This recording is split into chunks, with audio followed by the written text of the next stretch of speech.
Hi everyone, and welcome to this video. Thank you for checking it out. This one is going to be on the War Machine Fieldmarshal Mandalorian blaster kit, which is all aluminum with a couple of brass parts and of course the wood grips as well. I would like to say, definitely check out this kit, well worth it. My video is not necessarily going to be a review, but more so what I did to make my replica, which should appear here now. So this here is my finished War Machine Fieldmarshal Mandalorian blaster. Again, made out of all aluminum with various brass and wood parts. The stand is also made by War Machine. His name is Chris. I may refer to him multiple times as Chris in here, so just so you're aware of that. But the struts, the legs of the stand are actually brass, and I kind of preferred blacking them out and giving them that kind of worn and weathered look. So I used some wet sandpaper on them after I painted them black to give them that kind of aged look, which I think kind of helps the blaster stand out a little bit more. The plaque itself did not come with the stand. I had that made from Sonic Pixel on Etsy. I would recommend checking him out. Very friendly, super helpful guy to work with. He didn't offer a stand particularly exactly like this one, but he seems to be very willing to work with customers, which is great. As was Chris from the War Machine, or excuse me, War Machine Paintball. Basically, his kit is fantastic. I really enjoy it. That said, I did make some changes to it, and I also want to just dig into my process here. So to start, this here is the main reference photo that I used for the right side of my blaster. Chris, when he made his kit, worked off of reference photos as well, of course, but he used, obviously during any production there's various versions of the same prop that they use, hero and stunt, and just sometimes two different heroes or two different stunts can vary between each other. So there were some minor differences, things that I liked in one prop, such as the photo there before, that I put into this prop here. The reference photo for the alternate side, I guess I can throw that up as well so that you can get a good idea of that too. But it's pretty basic. It's, I went, when you get the kit, the kit is in various parts, okay? Multiple parts. There were tons of parts to this. But you had options. You could get certain parts, such as the safety. In the show, it's seen both silver and brass, so you could get the parts upgraded in either silver, or excuse me, upgraded to brass, or it comes naturally with the kit in silver. I went with brass. I really just liked the look of the brass on this side. It kind of helped define this side a little bit more. You can also get other parts, such as these two straight slats, the sight button, and these buttons here, I believe, as well as this screw, and this one, all made out of steel, so that you could use a bluing agent like Perma Blue to actually make them appear black but reflect blue, which was something I thought about doing. I thought that would be kind of cool, but then it wasn't on the real prop, so ultimately in the end, I did not do it. I just wanted to kind of keep it looking a little bit more like what it looked like in the show. And the reason I told you about picking up those extra parts is because I did end up using them in various other ways. And one of those things here is this screw here. As you see, mine isn't just a flat disc like would have come on the actual kit itself. Mine has a secondary disc on top. And what I did was I took a spare aluminum sight button, filed it down until it was flat enough to go ahead and be put in place here. And basically, again, going back to that reference photo that I posted before, you can see, which is from season 2, I should add, it's from the tragedy. There was either a ring, like you see on the larger disc, or a raised element. And I just liked it, so I wanted to add it to the prop. I thought it was kind of a really neat kind of extra layer of detail. So I added that. Another thing that I had done to the kit was, when you look at this section here on the real prop, this piece is all one fluid motion, one fluid piece, one fluid cut. But when you get the replica, this block here that holds this framing is a separate piece. And it leaves a seam here. And technically it leaves a seam right in here as well, which I didn't hide quite as well, but basically I used resin epoxy to adhere this and hide this seam so that, sand it down smooth rather, so that when you painted it, it would completely hide the seam. And I'm really happy with that, because that was something that I noticed in the show that I really wanted to kind of capture on my replica. Moving back here, you can see that my, forget what this piece is called now, but this little lever here that holds this clamp that holds this bracket on place is bent. In the kit, it is straight. I noticed in the show it's bent, so I just put it in a vice grip, kind of bent that downward just to give it that a little bit of extra feel.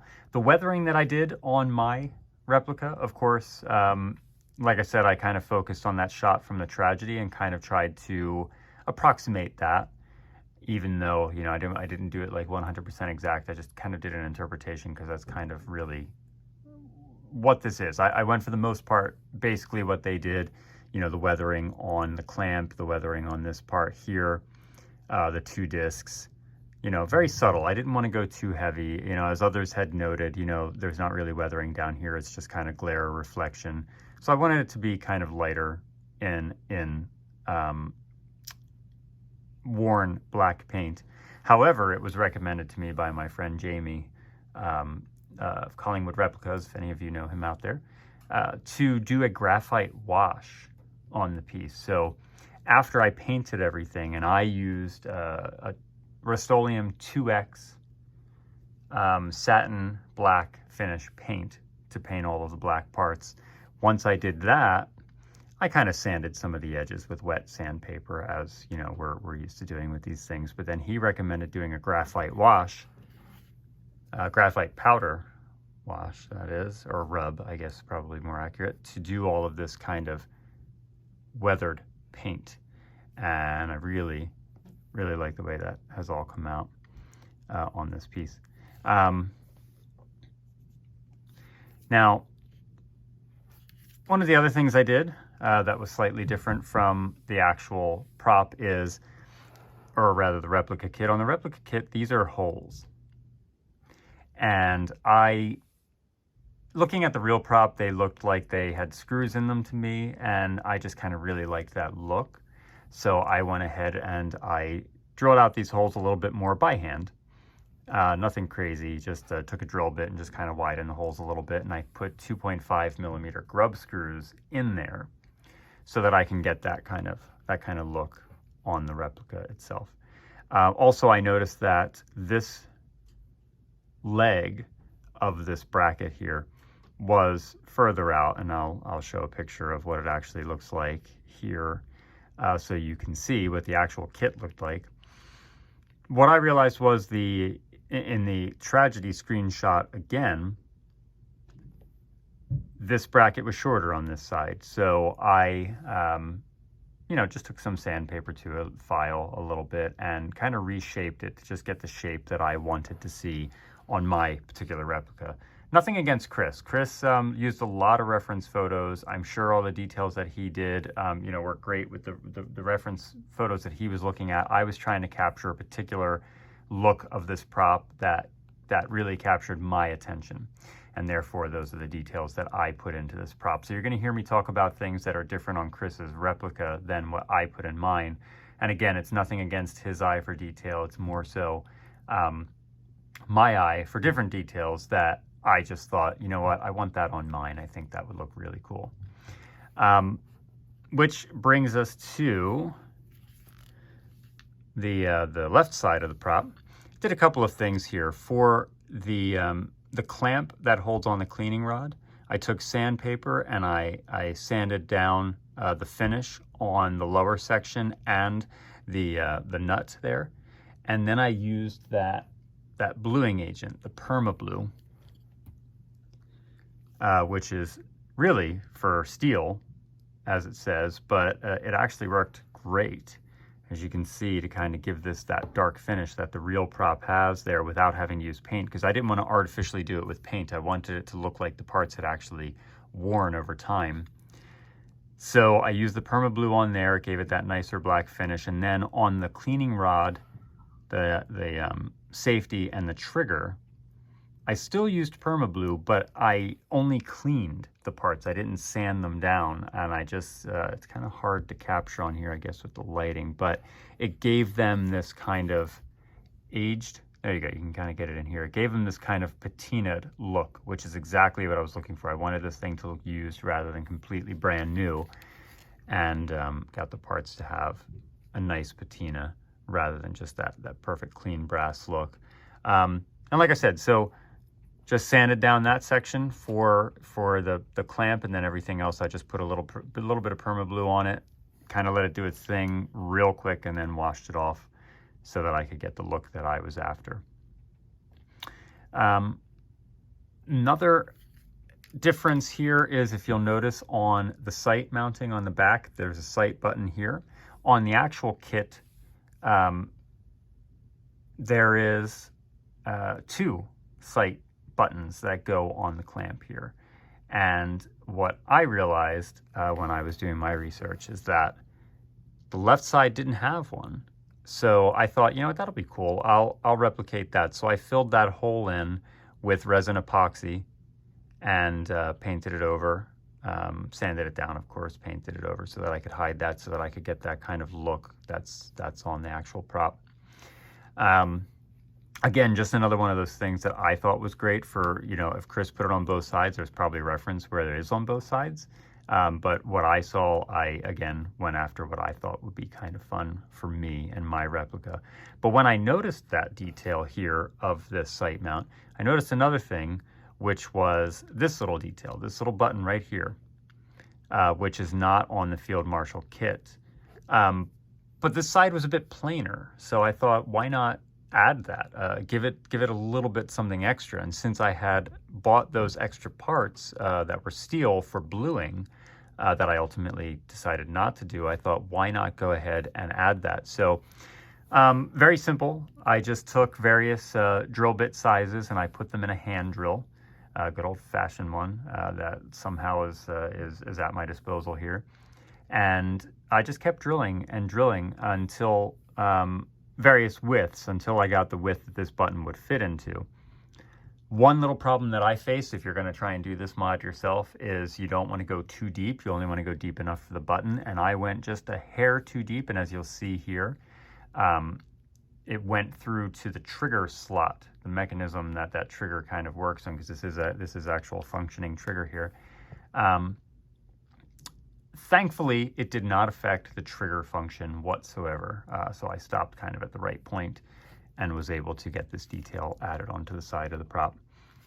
While we're over here, these 2 mounting brackets, these plates in here, they are the actual steel parts that were going to be used for bluing. I chose not to paint them because I liked the way that they stood out a little bit, gave this side a little bit of definition. Again, I kind of like owned this prop and kind of just made it feel a little bit more realistic to me rather than everything painted so black, matching the prop 100%.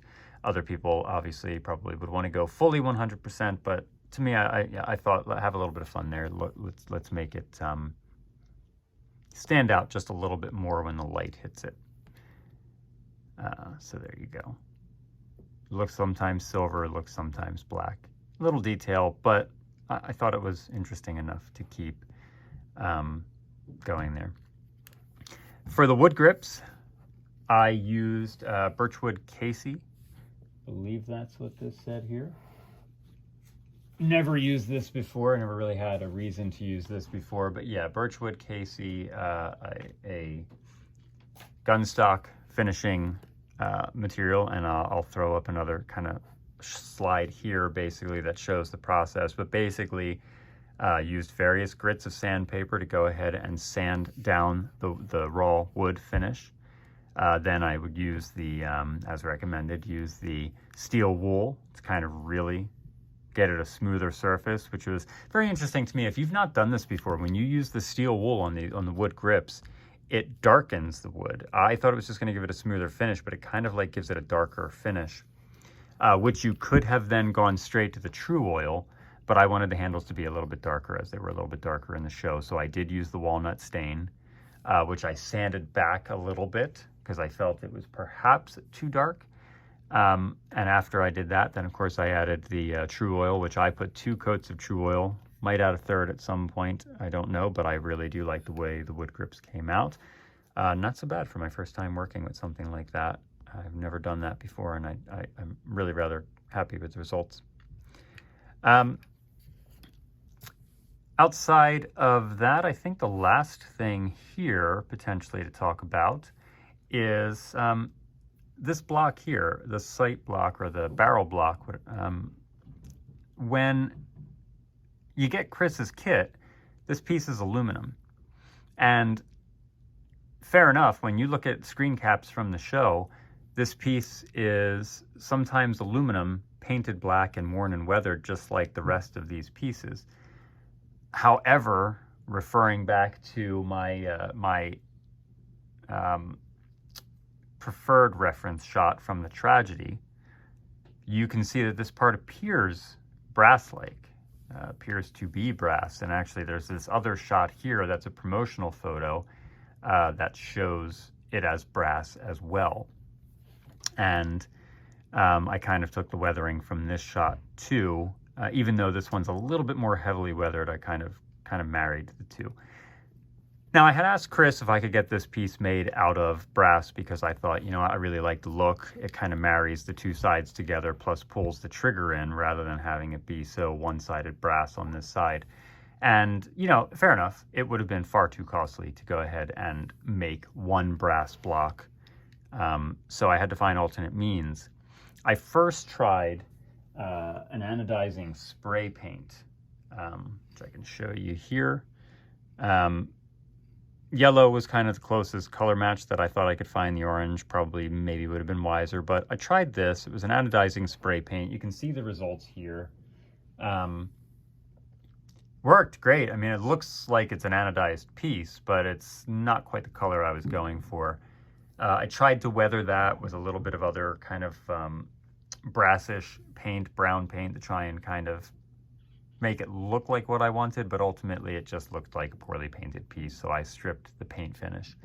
Instead, what I ended up doing for this piece was going online and doing some research, and I found a product, again, that I have never used in my life, called Brass to Gold Patina ETD 220, and it's a 2-part solution. I'll put a link down below in the video if you want to watch this, but you simply use another material called, or another solution called Brush and Clean, which basically just degreases the product, cleans it of fingerprints and debris and everything like that. Use this first on the aluminum that you're trying to patina, and then you put these 2 parts together in equal parts solutions. When you brush it on, and I'll probably show some examples here so that you can see what I'm talking about. But when you brush it on, you get this amazing brass-like finish. You turn this aluminum into brass. And my plan, once I made that part brass, was to weather it with a little bit of black paint. But the way that it patinaed the aluminum was just perfect. It looked very much like the other parts that I had used the Perma blue on. And I decided to ultimately just stick with that in the end. So my final solution was just to use a matte finish clear coat to protect the patina, because that is recommended when you use this product, to protect your patina with a clear coat. And the result now matches that screenshot and that promotional photo that I wanted to match, so that I could get the desired look that I was looking for on my replica. That's it. There's a couple more things maybe I'll play around with. It's done for now. I'm very happy with it. It was a lot of fun to do. I would really recommend getting this kit. Chris is a great guy. He was a wonderful person to work with, makes a fantastic kit. You know, if you have any questions, you can obviously feel free to leave me any questions. I would be glad to talk to anybody about any of this, because it's a fun time, you know, doing this stuff. And it's my first actual full kit that I have done myself. I've worked on other props, I've done modifications and so on, but this here is truly the first kit that I did start to finish. I'm really proud of that fact. Oh, another thing I did, the stand that you get from Fieldmarshal fits very snugly onto the prop, and it kind of has a bit of sharper edges. So it did kind of wear a little bit of paint there and put a little bit of scratch here,